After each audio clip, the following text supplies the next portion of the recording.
Hello students, welcome back to Lekhankan Vidyapeeth. एक बार फिर से स्वागत है आप लोगों का एक ऐसे प्लेटफॉर्म पर जहां पर आप लोगों को क्लास 9th और 10th के social studies, science, maths, English सारे सब्जेक्ट्स के वीडियोस मिलेंगे। मेरा नाम है लाइबा और मैं पिछले 7 सालों से सोशल स्टडीज़ पढ़ा रही हूँ और मैं आप लोगों को पढ़ा रही हूँ क्लास 9 की सोशल स्टडीज़। हम लोग कर रहे थे इकोनॉमिक्स का food security in India chapter 4 का, जिसका हमने पार्ट 1 ऑलरेडी कवर कर लिया था। आज हम इसका चैप्टर 4 का पार्ट 2 करते हैं। तो चलिए स्टार्ट करते हैं।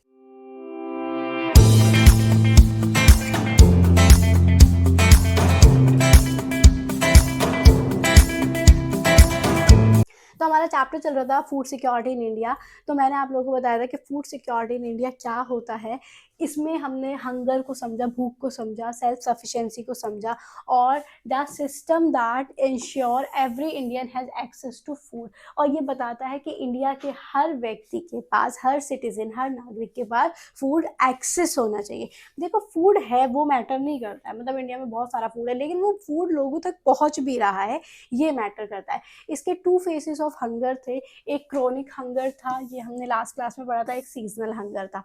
तो क्रोनिक हंगर मैंने आप लोगों को बताया था due to very low income and inability to buy food even for survival. इन लोगों के पास जो है बहुत कम इनकम होती है, ये अपना फूड जो है सर्वाइव के लिए बाय नहीं कर पाते हैं और मतलब पॉपुलेशन बहुत ज़्यादा होती है और इनकम बहुत कम होती है। दूसरा सीजन हंगर होता है जो कि रिलेट करती है सीधा एक सीजन से, यानी कि एक पर्टिकुलर सीजन पर ही लोग काम कर सकते हैं, अदरवाइज नहीं कर सकते। मतलब एक पर्टिकुलर सीजन पर ही उनके पास पैसा रहता है, तो जाहिर सी बात है बाकी टाइम वो लोग ज़्यादातर भूखे सो जाते हैं। अब हम बात करते हैं डिक्लाइनिंग हंगर इन इंडिया। अब जो इंडिया है वहाँ पर जो हंगर है वो डिक्लाइन हुआ है, ठीक है।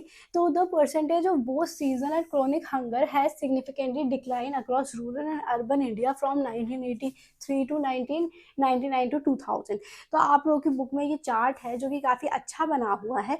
तो अगर हम बात करें, हमारे जो इंडिया की पॉवर्टी है वो बहुत तेज़ी से डिक्लाइन हुई है। पहले पॉवर्टी बहुत ज़्यादा थी, बट अब हम अगर बात करें तो जैसे ये रूरल एरिया है, ये अर्बन एरिया है, फिर ये रूरल है, फिर ये अर्बन है, फिर ये रूरल है और फिर ये अर्बन है। तो मतलब जो फूड की वो है, जो पॉवर्टी है वो कम हुई है। उसका रीज़न है कि अब लोग मतलब नए प्लेटफॉर्म पर आ रहे हैं और वो नई नई चीज़ें, अच्छे सीड्स वगैरह का यूज़ कर रहे हैं, ट्रेडिशनल मेथड को छोड़ के मॉडर्न मेथड अपना रहे हैं। तो पॉवर्टी डिक्लाइन हुई है, लेकिन डिक्लाइन हुई है, ख़त्म नहीं हुई है।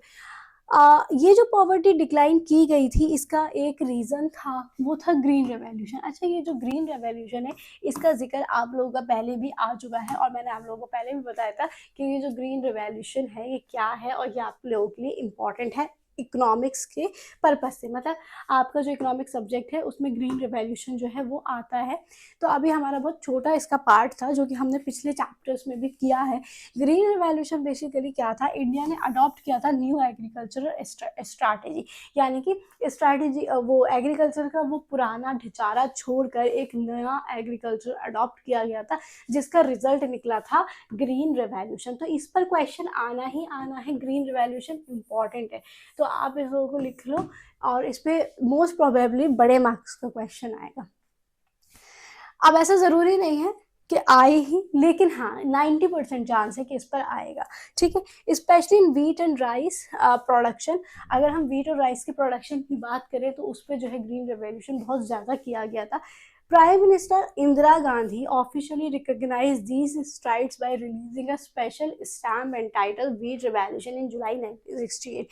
उस टाइम पर जो प्राइम मिनिस्टर थी वो थी इंदिरा गांधी, जिसने ऑफिशियली इस चीज़ को मतलब एक स्टैम्प किया था कि वीट रिवॉल्यूशन इन जुलाई 1968, यानी कि वीट पर रिवॉल्यूशन किया जाए 1968 में, क्योंकि लोगों तक वीट पूरी तरह से नहीं पहुंच पा रहा था, क्योंकि उतनी एक्सेसिबिलिटी थी ही नहीं, उतनी वीट की अवेलेबिलिटी थी ही नहीं। तो उस पर ग्रीन रिवॉल्यूशन किया गया, ठीक है।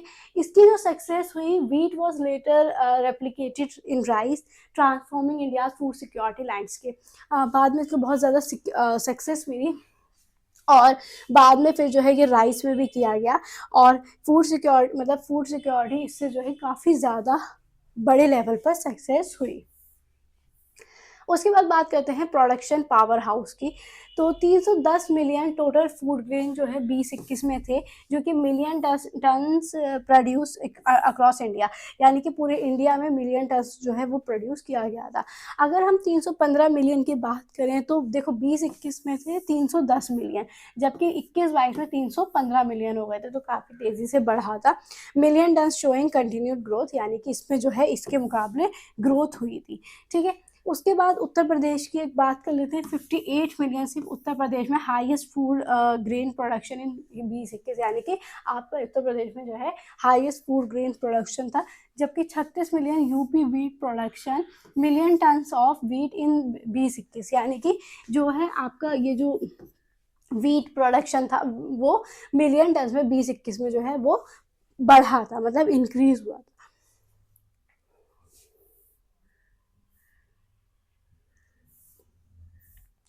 अब बात करते हैं सेल्फ सफिशिएंसी अचीव, यानी कि ये सब तो हो रहा है, अब किस तरह से अपने अंदर सेल्फ सफिशिएंसी लाई जाएगी। सेल्फ सफिशिएंसी का मतलब हो गया कि ग्रीन रेवोल्यूशन तो हो गया इन दी अर्ली 1970, यानी कि 1970 से पहले India has avoided famine even during adverse weather condition.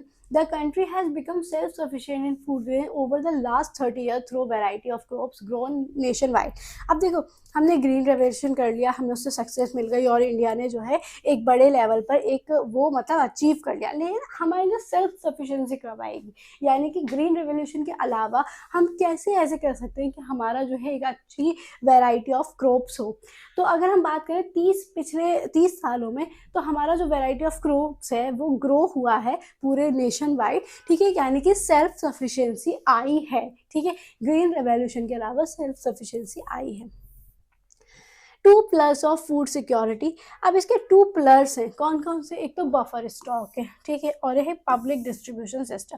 तो इम्पॉर्टेंट है, एक बार आप इसको ध्यान से सुन लो।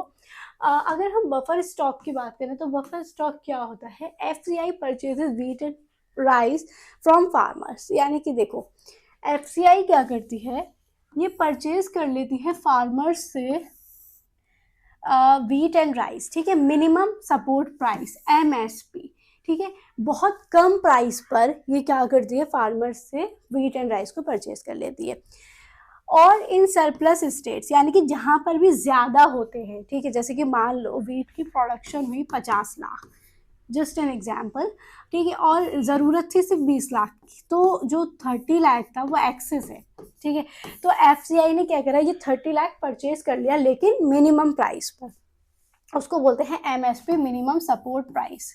ठीक है, अच्छा, food grain store in granaries for distribution in deficient areas and among poorer section at lower than market price. उसके बाद क्या किया जाता है, जितने भी ऐसे एरियाज होते हैं जहाँ पर गरीब लोग रहते हैं, वहाँ पर मार्केट से कम प्राइस में जो है ये बेचा जाता है, तो जाहिर सी बात है वो लोग इनसे खरीदेंगे। तो ये तो होता है एक बफर स्टॉक, जो कि फूड सिक्योरिटी का एक पिलर है। ठीक है, दूसरा होता है पब्लिक डिस्ट्रीब्यूशन सिस्टम। ये ऐसे होता है जैसे कि आप लोग राशन खरीदते होंगे, राशन कार्ड होता है जिसमें से 5.5 लाख लोग राशन शॉप्स हैं, इसमें फेयर प्राइस पर जो है फूड ग्रेन डिस्ट्रीब्यूट किया जाता है। एक शुगर होती है, कैरोसिन होता है, और भी अगर शायद जो भी मतलब होता हो, मतलब ये चावल होते हैं, फूड ग्रेन में दोनों ही आ गए, मीट एंड राइस। ठीक है, families with ration card can buy stipulated amount monthly, तो मंथली बेसिस पर लोग जो है राशन खरीदते हैं, जिसको गवर्नमेंट ने अभी कुछ टाइम पहले फ्री भी कर दिया था। ठीक है, तो ये भी एक पिलर है। उसके बाद the types of ration cards, अब राशन कार्ड्स के टाइप होते हैं जिसका जिक्र मैंने थोड़ा सा पार्ट 1 में किया था, तो उसको एक्सप्लेन से मैं आप लोगों को बता देती हूँ। एक तो अंत्योदय कार्ड होता है, ये बहुत ज़्यादा पुअरेस्ट ऑफ द पुअर लोगों के लिए होता है। इसमें maximum support to most valuable families, यानी कि बहुत ज़्यादा उनको सपोर्ट किया जाता है। दूसरा BPL कार्ड होता है, यानी बिलो पॉवर्टी लाइन, जो कि गरीबी रेखा से नीचे आते हैं, तो इनको भी फूड सिक्योरिटी की इंश्योरिंग दी जाती है, और इकोनॉमिकली डिसएडवांटेज्ड है ये, मतलब इकोनॉमिक को इससे कोई फ़ायदा नहीं है क्योंकि बहुत कम में दिया जाता है। तीसरा होता है APL कार्ड, APL होता है अबव पॉवर्टी लाइन, तो ये ऐसे लोगों के लिए होता है, maintaining universal access to subsidised food, यानी कि ये लोग थोड़े ठीक होते हैं, तो ये एक यूनिवर्सल एक्सेस के लिए इनको जो है फूड जो है दिया जाता है वो थोड़े से ज़्यादा प्राइस पर। तो ये आपके 3 तरह के राशन कार्ड होते हैं। ठीक है। उसके बाद आता है इवैल्यूएशन ऑफ पीडीएस। सबसे पहले राशनिंग बिगिंस 1940 में, introduce during Bengal famine, revived in 1960 during acute food shortage. ये कहाँ से बिगेन हुआ? जब 1960 में फेमाइन आया था बंगाल में, जिसका जिक्र हमने पार्ट 1 में भी करा था, तो बहुत ज़्यादा फूड सिक्योरिटी हो गई थी। 1992 में तो RPDS लॉन्च किया गया, revamped PDS introduced in 1700 blocks targeting remote and backward areas। इसमें रिमोट और बैकवर्ड एरियाज को जो है 1700 ब्लॉक मतलब उसको टारगेट किया गया। 1997 की अगर हम बात करें तो TPDS इंट्रोडक्शन जो है ये क्या था? Targeted PDS adopted differential pricing for poor and non poor for first time, यानी कि जो गरीब थे या जो गरीब नहीं थे उन दोनों के बीच एक प्राइस में डिफरेंस किया गया, मतलब गरीबों को थोड़ा ज़्यादा और अमीरों को थोड़ा सा कम। फिर 2000 में स्पेशल स्कीम निकली जिसका नाम था अंत्योदय अन्न योजना एंड अन्नपूर्ण स्कीम। ये लॉन्च की गई स्पेशल टारगेट ग्रुप, यानी इसमें भी उन लोगों को टारगेट किया गया जिनके पास अनाज नहीं है। और 2013 में NFSA इनैक्ट किया गया, national food security act cover 75% rural and 50% urban population. इसमें 75% गांव और 50% शहरों को कवर किया गया। उसके बाद हमारा लास्ट टॉपिक है नेशनल फूड सिक्योरिटी एक्ट 2013 की हम बात कर रहे हैं आप लोगों की। तो देखो 75% रूरल को कवर किया गया, 50% अर्बन को कवर किया गया।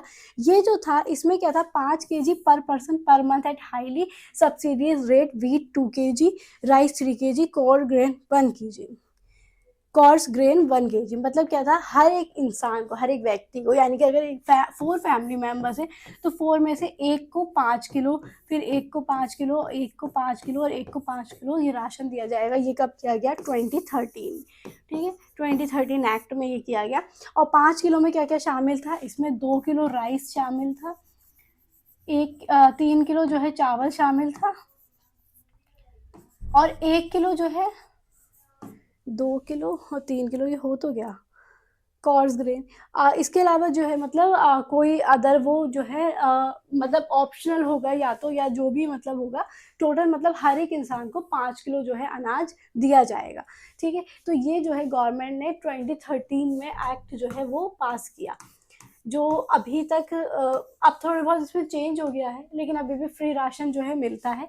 This act provide for food and nutrition security at affordable price, enabling people to live and life with dignity. तो इससे लोगों को जो है ज़िंदगी जीने की एक डिग्निटी मिली, जो कि जिससे इंडिया की जो पुअर वो थी उसको काफ़ी ज़्यादा कम किया।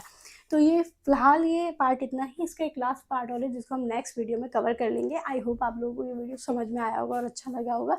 अगर आप लोगों को अच्छा लगा हो तो लाइक शेयर सब्सक्राइब जरूर करें। Thank you for watching this.